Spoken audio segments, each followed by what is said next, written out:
pratique du kung-fu aide à retrouver cet alignement.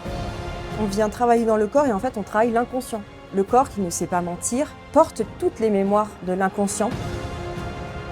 Tout ce qu'on n'ose pas voir, surtout les parts d'ombre, les colères, ce feu intérieur.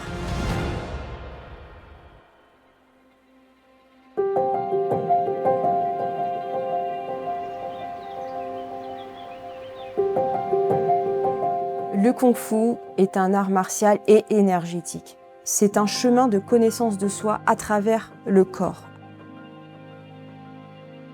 Un esprit libre dans un corps vivant.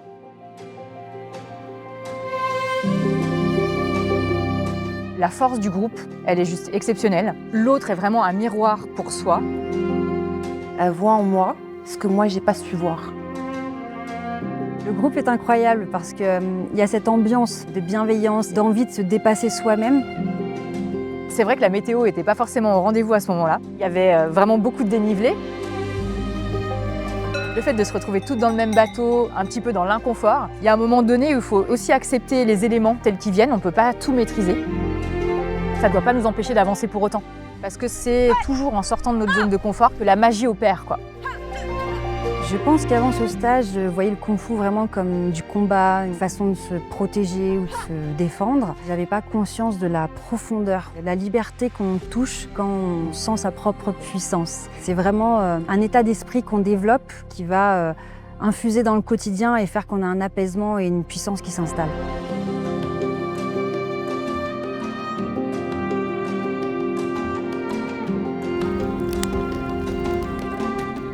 Les élèves qui se sont inscrites à ce stage ont eu toutes des peurs de leur propre puissance et souvent ce qui revient. Le frein qu'on peut avoir, c'est finalement la peur aussi d'être passé à côté de sa vie.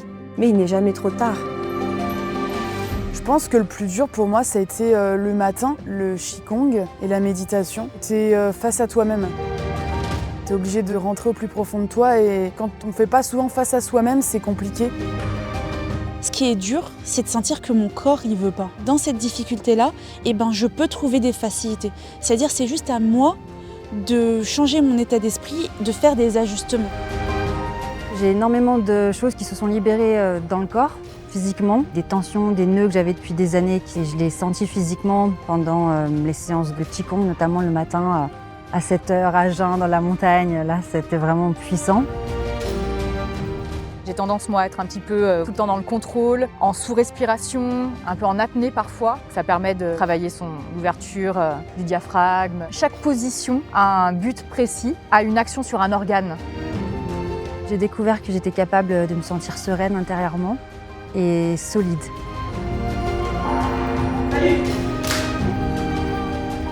La plupart des plus grands maîtres, ils étaient très faibles avant. Et en fait, je me dis, mais c'est dans cette faiblesse-là qu'ils ont pu aller vers cette force-là.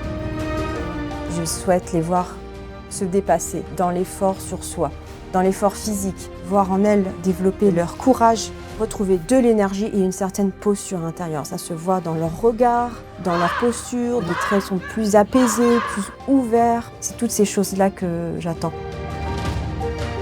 J'ai tendance à lâcher à la première difficulté, à abandonner. Cette semaine, ça n'a été qu'obstacle sur obstacle.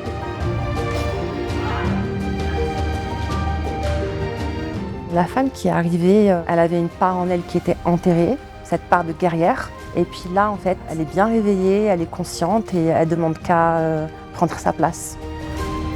Tu peux être guerrière en étant toi-même. T'as pas besoin d'être quelqu'un d'autre. Pour celles qui hésitent à s'inscrire à ce genre de stage, je préfère leur dire tout de suite que ça va être très intense et ça va changer vraiment ta vie. Ton rapport à ton corps, ton rapport à tes peurs, en fait, tu vas te rendre compte que derrière tes peurs, il y a un courage à développer et en fait, derrière tes peurs, il y a tes plus beaux cadeaux. Qu'est-ce que j'oublierai jamais? Le bien-être. Ce sentiment de puissance qu'on a et de sérénité dans le kung-fu. La naissance d'une guerrière et une aventure hors du commun avec des femmes extraordinaires. Je pense qu'à partir de cette semaine, en fait, la vie, elle sera plus comme avant.